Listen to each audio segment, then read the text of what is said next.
Shalom, selamat malam Bapak Ibu Saudara yang dikasihi Tuhan Yesus Kristus. Selamat kita berjumpa kembali dalam renungan pada malam hari ini.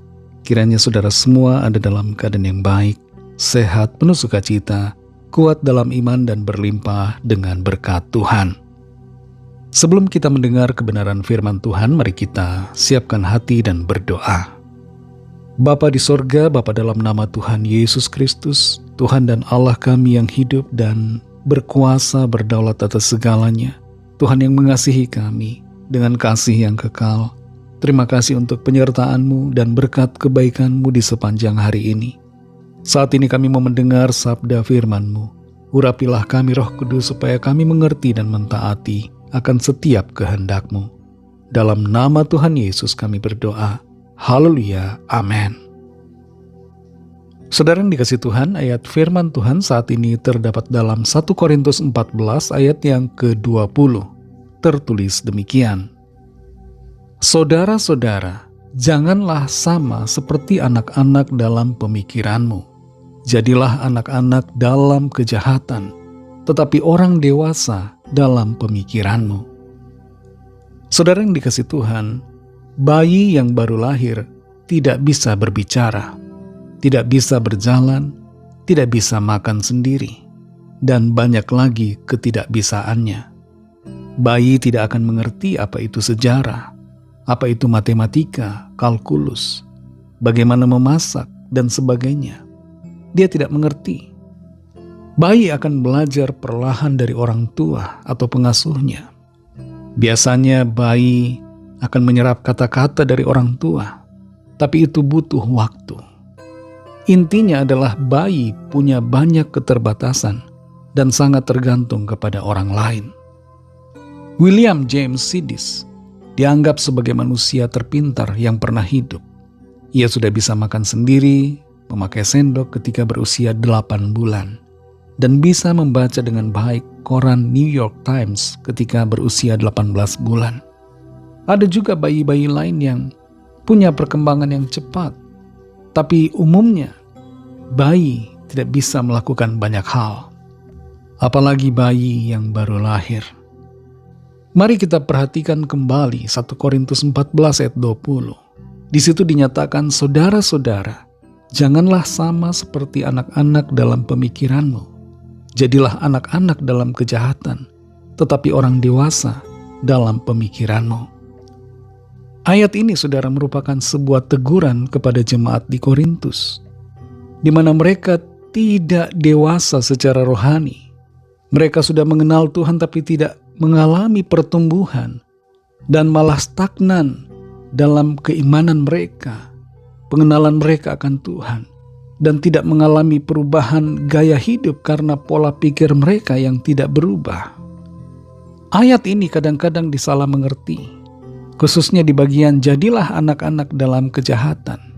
Seakan-akan ayat ini memerintahkan kita untuk menjadi orang-orang yang jahat.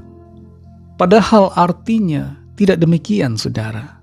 Kalau kita melihat bahasa aslinya, kata yang digunakan, yang diterjemahkan sebagai anak-anak adalah nepiasete, yang artinya adalah bayi atau infant. Jadi sebenarnya ayat ini harusnya diterjemahkan, jadilah bayi-bayi dalam kejahatan, tetapi orang dewasa dalam pemikiranmu. Apa maksudnya jadi bayi dalam kejahatan? Maksudnya adalah supaya kita tidak tahu menau soal kejahatan, tidak hidup di dalam kejahatan, menjadi pribadi yang tulus, polos seperti seorang bayi yang tidak mengenal kejahatan. Jadi intinya adalah dalam hal dosa, kebencian, tipu daya, segala tindakan pelanggaran, kejahatan, kita diminta untuk menjadi bayi. Artinya bahwa kita tidak melakukan itu, tidak berpengalaman di sana, dan tidak punya niat-niat yang jahat. Dengan kata lain, saudara, ayat ini sebenarnya berbicara, jangan kamu hidup dalam kejahatan. Sebaliknya jadilah dewasa di dalam iman, dewasa dalam kebenaran, dewasa secara rohani, dewasa dalam pemikiran, yaitu pemikiran-pemikiran yang selaras dengan kehendak firman Tuhan.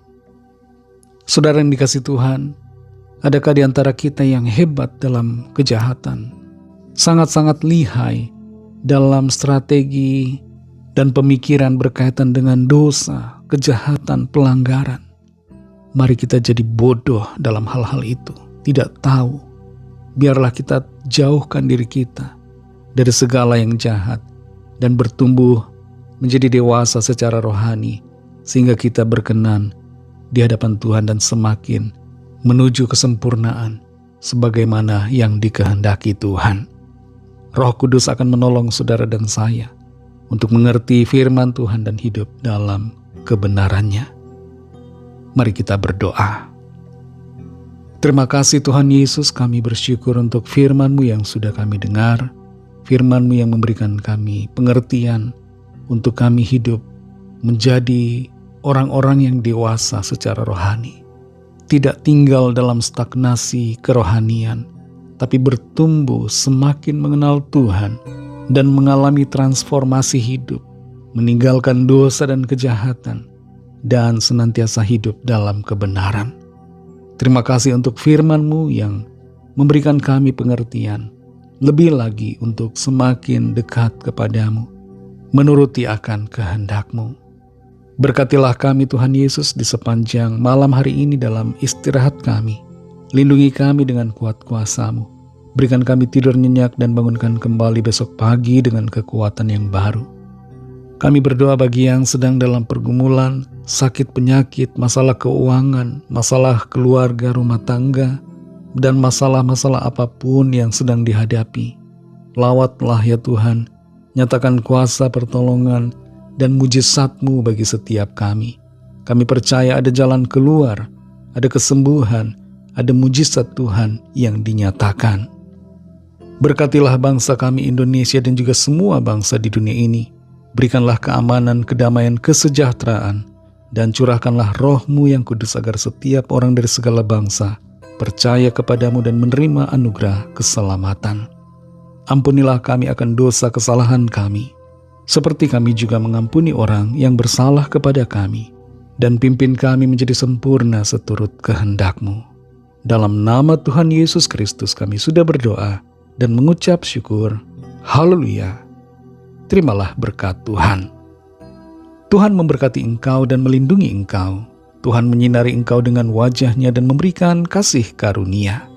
Tuhan menghadapkan wajah-Nya kepadamu dan memberikan damai sejahtera. Berkat anugerah Allah Bapa, kasih karunia dari Tuhan Yesus Kristus, dalam persekutuan dengan Roh Kudus, menyertai saudara semua, sekarang ini dan sampai Maranatha Tuhan Yesus datang kembali, dan bahkan sampai selama-lamanya. Dalam berkat nama Tuhan Yesus Kristus, haleluya, amin. Puji Tuhan, saudara yang dikasihi Tuhan, Tuhan Yesus memberkati saudara semua. Selamat malam dan sampai jumpa dalam renungan yang berikutnya. Haleluya.